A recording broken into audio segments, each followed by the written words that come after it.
বৃদ্ধাশ্রম শব্দটা শুনে শরীরে একটা শিহরণ উঠে যায়, তাই না? এই শব্দটা বাবা মায়ের প্রতি সন্তানের দায়িত্ব ও ভালোবাসার কথা মনে করিয়ে দেয়। কথায় আছে যে আপনের চেয়ে পর ভালো, পরের চেয়ে বৃদ্ধাশ্রম। জীবনের কঠিন এক সত্য, আর এই সত্যকে মেনেই অনেক বৃদ্ধ মা বাবা আশ্রয় নেন বৃদ্ধাশ্রমে। তো আমরা যাচ্ছি বৃদ্ধাশ্রম। সেটা হচ্ছে আমাদের মালদা জেলার গাজলে অবস্থিত গাজল গুড নিউজ ওয়েলফেয়ার সোসাইটি। সেটা সেন্ট্রাল গভর্নমেন্টের আন্ডারে হলেও গভর্নমেন্ট এর 40% খরচ বহন করে, এবং এর কো-ফাউন্ডার হলেন শতদল সাহা এবং অরুণ সাহা। এনারা প্রায় কোভিডের আগে এস্টাবলিশ করেছিলেন এই বৃদ্ধাশ্রম, এবং বিভিন্ন এনজিও সেটাতে সাপোর্ট করে। চাইলে আপনারাও করতে পারেন।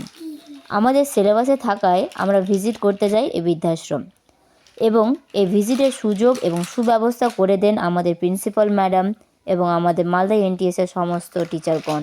এবং আমাদের টিচারদের সঙ্গে আমরা পৌঁছে গেলাম সেই ওল্ড এজ হোম আমাদের 3rd ইয়ারের স্টুডেন্টরা। আমাদের মোটিভ ছিল ওনাদের হেলথ চেক আপ করা এবং শারীরিক পরিচর্যা, কাউন্সিলিং, যেখানে তারা তাদের ইমোশন শেয়ার করবে, এবং কিছু হেলথ রিলেটেড সমস্যা সম্বন্ধে জানানো এবং তার প্রিভেনশন এবং ট্রিটমেন্ট সম্বন্ধে জানানো। তো আমরা পৌঁছিয়ে লেগে গেলাম আমাদের কাজে সবাই মিলে। প্রথমে আমরা 4টে ভাগে ভাগ হলাম। তার মধ্যে একটি ভাগ শুধু হেলথ টকের জন্য রেডি হতে লাগলো। বাকিরা কেউ ব্লাড প্রেশার চেক আপ করবে, কেউ ব্লাড সুগার চেক আপ করবে, এবং ফিজিক্যাল এক্সামিনেশন মানে শারীরিক পরীক্ষা করার জন্য। যাদের সুগার বেশি ছিল তারা ডায়াবেটিক রিলেটেড হেলথ টক দেওয়ার জন্য এবং ব্লাড প্রেশার রিলেটেড হেলথ টক দেওয়ার জন্য রেডি হলো। কেউ আবার যাদের সুগার বেশি তাদের শারীরিক পরিচর্যা বা পায়ের যত্ন কিভাবে নেবে সেটা করে দেখালো। কেউ বা আবার শারীরিক পরিচর্যা করে দেখালো।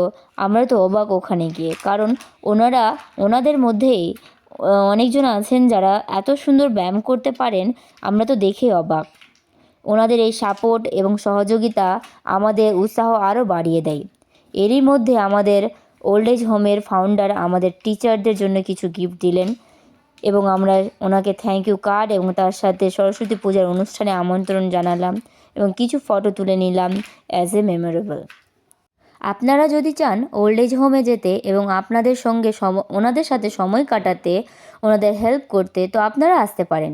এখানে অনেকে আছেন যারা আসেন, যারা নিজেও নিজের প্রিয় মানুষকে হারিয়েছেন, তাদের স্মরণার্থে আসেন তাদের সাথে সময় কাটাতে।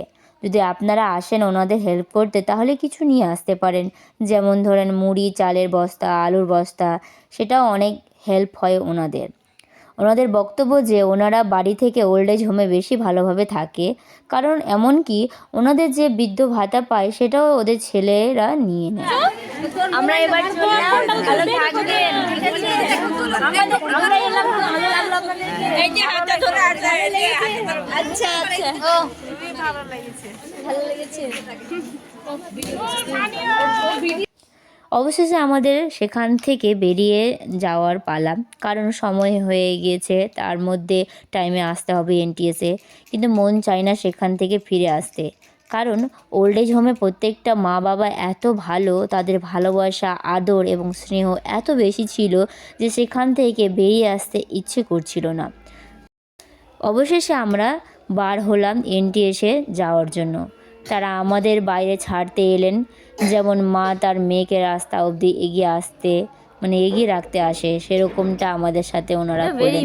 ওনাদের এই আচার আচরণ আমাদের মন ছুঁয়ে নেয় এবং ইচ্ছাটা আরও বাড়িয়ে দেয় যে দ্বিতীয়বার আমরা ওনাদের সাথে দেখা করতে আসি।